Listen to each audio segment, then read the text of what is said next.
আমরা এখন যাচ্ছি কাজে।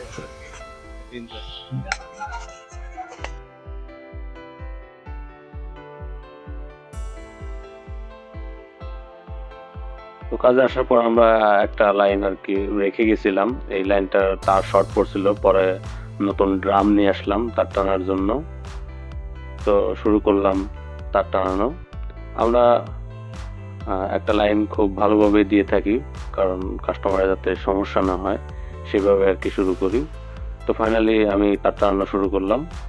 তারগুলো আর কি যত পারি উপর দিয়ে দিই, কারণ এগুলো কি গ্রামাঞ্চল, তো যার কারণে উপর দিয়ে না দিলে আবার মানুষে কেটে দেয়।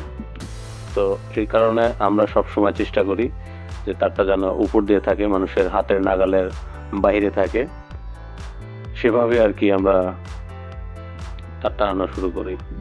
তো তার টানানো শেষ, এখন আমরা আর কি স্প্লাইসিং এর কাজগুলো করব। তো দুই পাশে কেটে আর কি আমরা খুব সুন্দর করে আর কি টিজের মধ্যে উপর টিজে ঢোকালাম। এখন স্প্লাইসিং করব।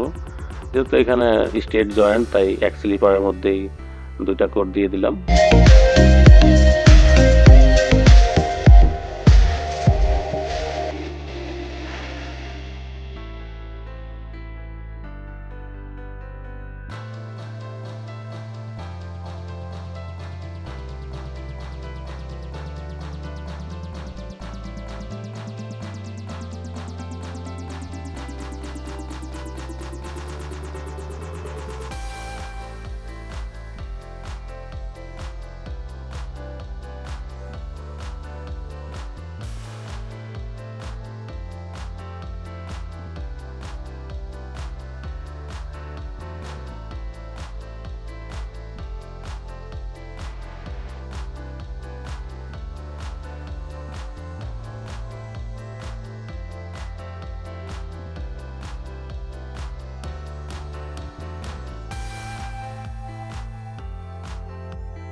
তো ফাইনালি স্প্লাইসিং শেষ, এখন আমরা আর কি হিট দেব।